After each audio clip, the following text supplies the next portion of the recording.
Joining us now with her thoughts, it's Fox News national security analyst KT McFarland. KT, good morning. Thanks for joining us. Good morning, ladies. Why is President Obama refusing to connect this attack, this massacre, to radical Islamic terrorism? But, you know, here's the thing that's really bothered me for the last 15 years. And President Bush did the same thing. It's this sense that, well, if we call them radical Islamists, then we're going to alienate the good ones, and we're somehow going to tip the borderline ones. They're going to go crazy, and they're going to become Islamic extremist terrorists. I think it's been misguided right from the beginning, and it's been this sort of zeal of political correctness. We want to make sure we don't discriminate against anybody. I mean, President Obama's reaction after every one of these American domestic attacks is we want to make sure we don't call anybody names. Well, you know, if you don't admit you've got a problem, then you don't have to solve the problem. And so far, nobody's solved the problem. President Bush tried to, if we fight him over there, we don't have to fight him here. Well, that didn't work. President Obama said, we're going to leave there, we're going to leave the Middle East, we're going to leave our fighting against radical Islam abroad, and we're going to be fine here. Well, that hasn't worked either. In fact, the opposite has happened. Well, that's what I wanted to ask you, KT. Yeah. Good morning. Nice. Attorney General Loretta Lynch is returning from China, and obviously the government is now looking at what could be next. What are their options now? What should they do? Okay, I think we need to have a whole-of-government approach. We should have done this from the beginning, but we didn't. We need to use all the elements of power. We can't just fight them over there. We can't just have jobs programs hoping that that's going to convince them not to become radical Islamists. I think we need to ramp up the intelligence. We have metadata analytics tools that we never had 15 years ago that we could employ. We control the world banking system. We're not using that to look at radical Islam. We should go to our allies in the Middle East and say, look, we know you guys have been playing us.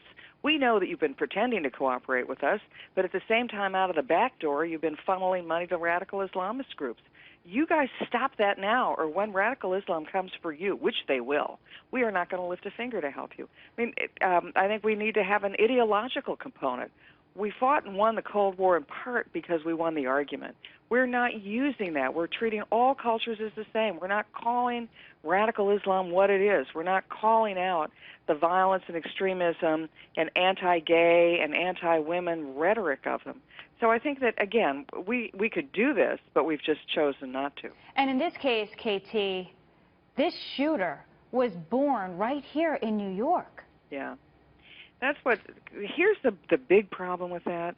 We've looked at the Europeans and the problem that they've had with radical Islam, and we've comforted ourselves saying, well, you know, by the second generation in Europe, they're still angry, they're still dislocated from society, they've not assimilated, they've been allowed to have their own separate communities, religions, communities, schools, courts, ethics.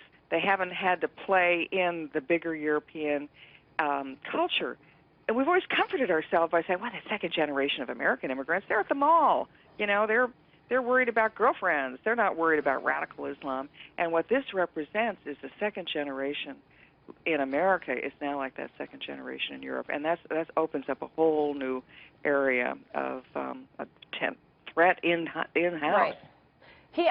This gentleman obviously had a gun license. He was in the security industry. He was described by his colleagues as unhinged and unstable. And one ex-colleague actually said that he used to spew hate, but there was some apprehension whether or not he should be fired even because of his background. And that also poses a problem. But when we talk about gun licenses, I mean, he went in there with an assault rifle, handgun, a handful of ammunition, and there you have people there trying to have a nice time, enjoy life, and they're there like lame ducks, just without a force to fight back. Yeah, it's like a shooting gallery. Yes, it's unfair. Is it not? Or you tell us. Here's what bothers me also about the argument. Everybody's predictably fallen into their own political aisle, right?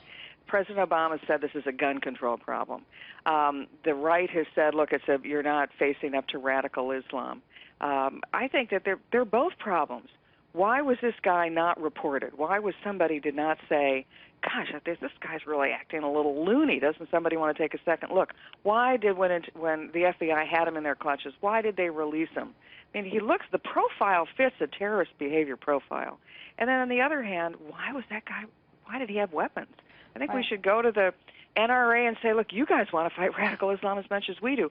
What do we do to fix gun control laws so that people like this don't get their hands on weapons. And if they do, we make sure that they don't get to keep those weapons.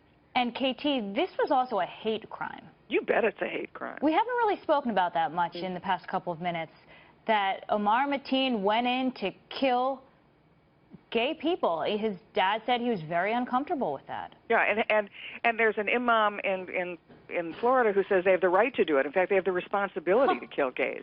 I mean, that is one of the tenets of radical Islam. If you want to really get sick, go YouTube what happens in the Middle East, in Iraq, in ISIS territories when they find gays. They throw them off the top of buildings. We need to understand that this ideology is poisonous, and yet it's spreading, and it threatens all of us. And to fight it on an ideological battlefield as well as an economic, a military, political, an alliance, diplomatic battlefield.